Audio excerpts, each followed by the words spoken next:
بات کا صرف کہ حضور پاک صلی اللہ علیہ وسلم کے ساتھ ساتھ ساری زندگی، مطلب ہر جگہ پہ تذکرہ ہو رہا ہے. جب آخری وقت آ رہا ہے، آخری ٹائم پہ حضرت عمر نے کہا کہ ہمارے لیے قرآن کافی ہے، اس وقت بھی وہ صحابہ موجود ہیں، وہ اپنی بیٹیوں کے رشتے بھی ان حضور پاک صلی اللہ علیہ وسلم کو دے رہے ہیں اور شادیاں کر رہے ہیں. اتنے معاملات ہیں، آپ کو ڈر نہیں لگتا کہ آپ انہیں کافر کہتے ہیں؟ دیکھیں، جو قرآن میں ثابت ہے، جو سنت میں ثابت ہے، جو حدیث میں ثابت ہے، آپ خود نبی صلی اللہ علیہ وسلم کے والدین کو کافر کہتے ہو، تو ڈر نہیں لگتا. نہیں، یہ تو بات مجھے ہضم نہیں ہوتی. جس دن کی میں نے سنی ہے نا، مجھے بڑی تکلیف ہے یہ بات کی. اور اس آپ کو پرواہ نہیں. نبی صلی اللہ علیہ وسلم کو مشرک زیادہ کہنا، مشرکین نجس ہے، نجس زیادہ کہنا، یہ خود کفر ہے بھائی. یہ پیغمبر صلی اللہ علیہ وسلم کی توہین کفر ہے. اس سے آپ کو ڈر نہیں لگتا. لیکن جو جس کی بے ایمانی، جس کی خلافت غصب ہے، اس کے مذمت میں آیات نازل ہوئے ہیں، ہم نے اس آیات کی تصدیق کی، ہم مجھے کہہ رہے ہیں کہ آپ کو ڈر نہیں لگتا. ٹھیک ہے نا بھائی؟ ڈر کس کو لگنا چاہیے؟ نہیں، آپ اچھا چلیں، آپ اپنی فیملی میں رہ رہے ہیں نا. آپ جب شادی کریں گے یا بیٹے کی شادی کریں گے، بھائی کی شادی کریں گے، تو کم و پیش یہ تو ضرور سوچیں گے کہ یہ خاندان کیسا ہے. اتنی ساری زندگی انہوں نے ساتھ گزار دی ہے، ساتھ، اور کسی جگہ پہ بھی نام لے کے کسی جگہ پہ بھی کوئی نہیں کہا گیا. اچھی بات. ابھی سن لو، ابھی میں جواب دے رہا ہوں، آپ سن لو، اچھی طرح سے جواب سن لو. اللہ تعالیٰ نے آپ کے اسی سوال کا جواب دے دیا کہ بھئی رشتے کی وجہ سے آپ کبھی یہ نہ کہنا کہ بھئی کوئی مسلمان کہہ دے کہ بھئی یہ تو نبی صلی اللہ علیہ وسلم کے سسرت ہے، ان کی 2 بیٹیاں نبی صلی اللہ علیہ وسلم کے عقد نکاح میں تھی، تو ہم آ کے کیا کریں؟ ہم آ کے ہمیں ڈر لگے بھئی کہ یہ کیسے لوگ تھے. آپ کی خدمت میں عرض ہے،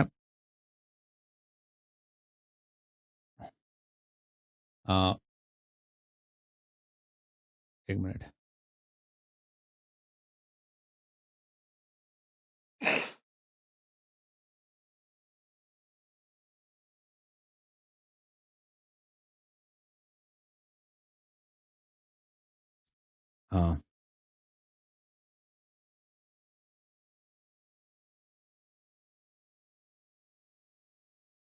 قرآن مجید نے آپ کے اسی خدشات کے جواب میں بیان نازل فرمایا.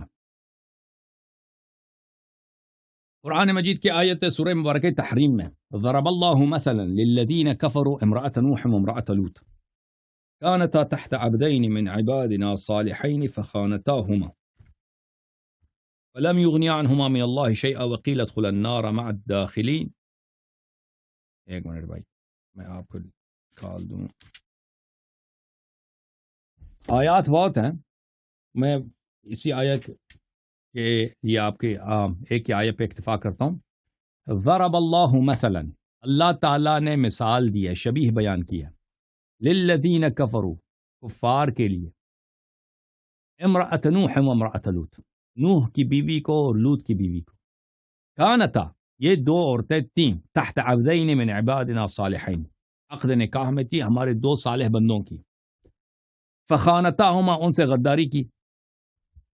فلم یغنیا عنہما من اللہ شیئا، ان کا جو رشتہ تھا شادی کا 2 صالح بندوں کے ساتھ، ان کو کوئی اس سے فائدہ نہیں پہنچا. وقیل ادخلا النار مع الداخلین، اور کہا گیا کہ ان کے ساتھ داخل ہو جاؤ، جہنم میں داخل ہو جاؤ داخل ہونے والوں کے ساتھ. ملاحظہ فرمائیے آپ کے اکابر علماء اس آیت کے ذیل میں کیا فرماتے ہیں. آپ کے جو اکابر علماء ہیں اس آیت کے ذیل میں کیا فرماتے ہیں. یہ کتاب معانی القرآن للفراء، ابو زکریا یحییٰ بن زیاد الفراء، جزء 43، چاپ دار عالم الکتب. یہاں پر ضرب اللہ مثلا للذین کفروا، هذا مثل ارید به عائشہ و حفصہ، یہ وہ مثال ہے اس سے مراد کون ہے؟ مراد اس سے عائشہ و حفصہ ہے. فضرب لہما المثل، تو ان مثل ان کے لیے لگائی گئی ہے. امرأۃ نوح و امرأۃ لوط، اس کی مثال ہے عائشہ اور حفصہ کی مثال. یہ آپ ایک اعتراف. دوسرا اعتراف، الوسیط فی تفسیر القرآن المجید، ابو الحسن علی ابن احمد الواحدی النیشابوری سنہ 468 میں اس کی وفات ہے. جزء رابع چاپ دار الکتب العلمیہ، کتاب چھپی ہے سن 1994 میں. ملاحظہ فرمائیے، ضرب اللہ مثلا للذین کفروا امرأۃ نوح وامرأۃ لوط. اللہ تعالیٰ نے مثال دی ہے کفار کے لیے. اور بھائی کفار کے لیے اگر عائشہ حفصہ مراد نہ ہوتی نا تو فرعون کا مثال بھی اللہ نمرود کا دے سکتا تھا، ابو جہل کا دے سکتا تھا. کفار بہت ہیں. یہ جو مثال دی ہے کس کی مثال دی ہے؟ امرأۃ لوط و امرأۃ نوح کی.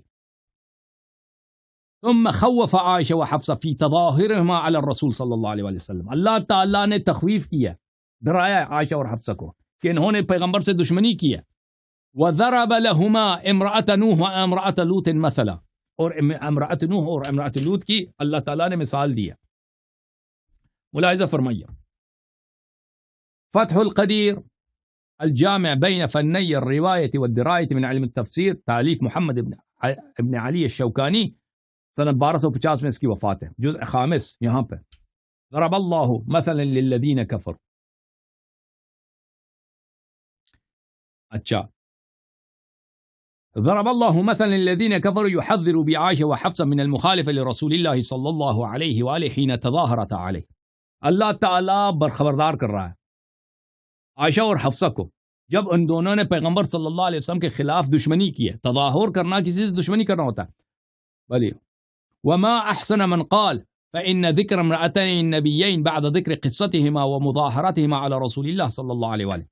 کتنا پیارا ہے اس شخص نے جس نے کہا ہے، یہ اس کے جملے ہیں کہ دو نبی کے عورتوں کا کیا ذکر، اس کے بعد کہ اللہ تعالیٰ نے عائشہ اور حفصہ کی سورہ تحریم میں مذمت کیا اور ان کا قصہ بیان کیا، ان کا کہانی بیان کی، اور ان دونوں نے جو دشمنی کی بیان کی.